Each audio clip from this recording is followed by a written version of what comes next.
Le renouveau du secteur aéronautique ivoirien est effectif dans le pays. La nouvelle compagnie Air Côte d'Ivoire, créée en 2012, couvre les destinations régionales et le réseau domestique. La compagnie fonctionne avec des Airbus et des bombardiers.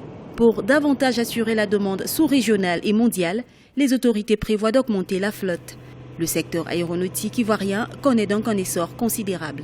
Sur les 1 500 000 de passagers qui ont fréquenté l'aéroport Félix Houphouët-Boigny en 2015, 44% ont été transportés par notre chère compagnie nationale. C'est environ 600 000 passagers.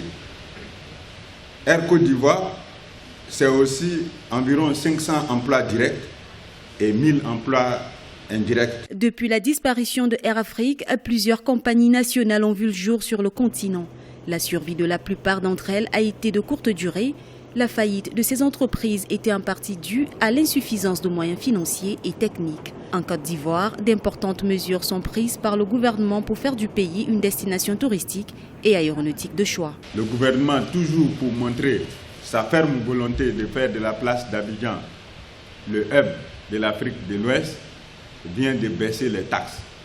Et le gouvernement s'engage également dans un programme important de réduction des billets d'avion. Nous invitons les compagnies, qui sont nos premiers partenaires, de faire en sorte que le deuxième pas soit franchi pour que effectivement les billets d'avion coûtent moins cher que ce que nous constatons aujourd'hui, notamment vers l'Europe. Les projets dans le secteur aéronautique se multiplient dans le pays, notamment avec la réalisation de l'aéroport international de San Pedro et de son aérocité. Depuis le lancement de Air Côte d'Ivoire, la compagnie est partie d'un capital de 25 milliards de francs CFA pour boucler le 31 décembre 2015 avec une augmentation de 65 milliards de francs CFA. L'objectif du gouvernement est d'atteindre 100 milliards de francs CFA en 2016.